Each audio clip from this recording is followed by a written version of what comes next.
he had me believing that his role was to direct me, and whatever he did was part of the program. I told absolutely nobody.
Well, I met Father Sullivan when I was 13, and my brother was going to Loyola High School, and he was friends with Father Sullivan, and he wanted to introduce me to him and brought him over to the house for dinner. I was 13 at the time, 1954.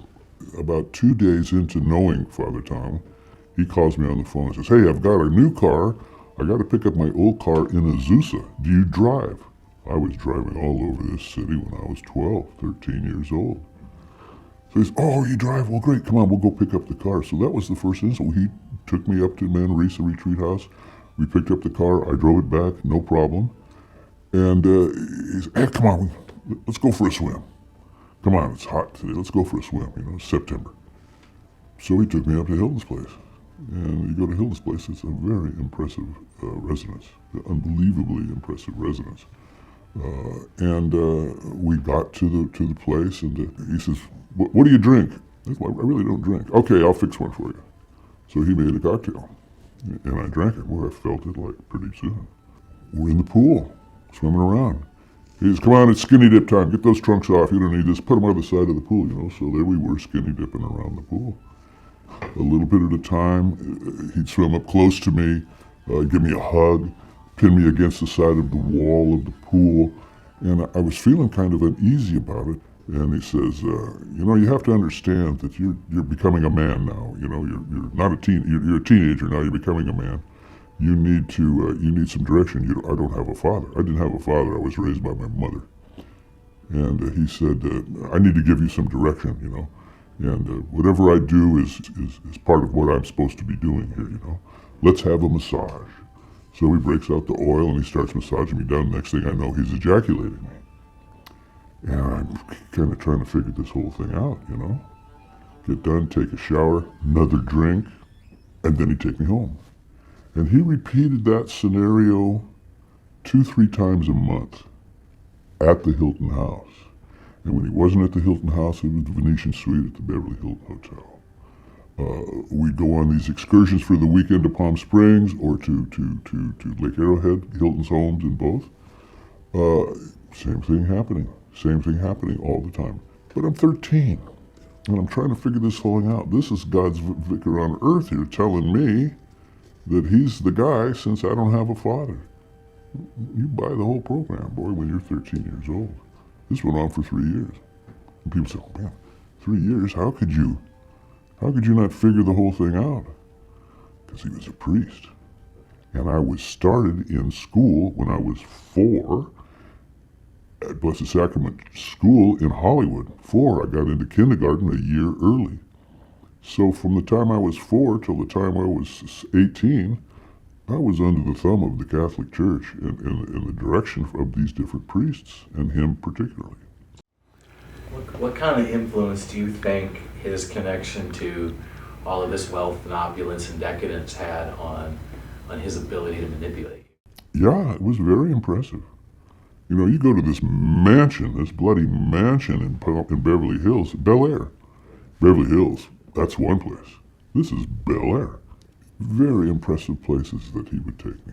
He had me believing that his role was to direct me.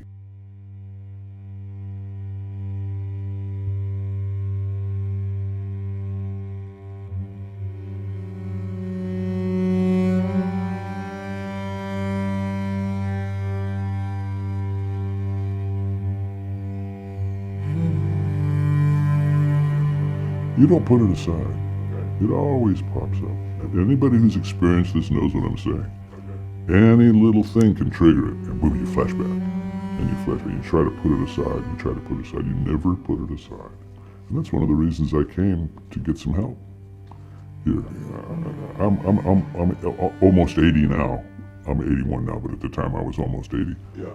I said, I've got 24 kids, grandkids, great-grandkids, and great-great-grandkids. I thought about what this would mean to those little guys when Grandpa's gone, that they would have some financial legacy that Grandpa left them. Like some good would come out of the bad that I had to endure. And I justified it that way. I said, I'm not doing this for me, I'm doing it for them.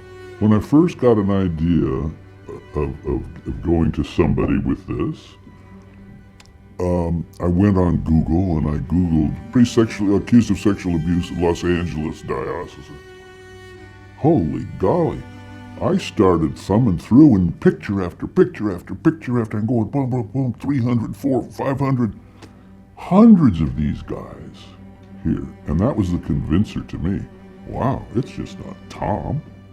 If it was outside of the church, those guys they'd be in there looking out at the penitentiary in Folsom, you know?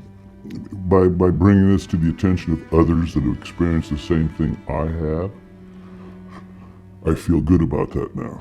And that's my whole purpose here. Create the awareness to other people, and at the same time, make sure that my grandmas are taken care of. It brings to the front for other people that they're not alone in this. I know that's a cliche thing, but you're not alone in this, but they're not alone in this. There's other guys that have gone through, and other gals that have gone through the same process. If it were me to do it all over again, I would do it again. And it wasn't easy. Remind yourself, it's not easy going through the interviews. It's not easy putting out what's happened. You can't be afraid, you can't hold back. You have to be able to confront it now. You've been confronting it now for years. Now you got to come forward and buy it, you know. What else has been an effect and a result of coming forward? Have you noticed any improvement in your life or the way you feel about yourself? There's a lift, for sure, of the heaviness of the incidents. You know, that's free now. I'm free now. It's like when you're holding things in and you finally relate to somebody. There's a feeling of freedom, and it releases all that inner stress that you have. You don't forget all the incidents, but now somebody else knows. Somebody else is carrying the burden as well. They've taken it upon to help you, and I needed that. I needed help, and I got it.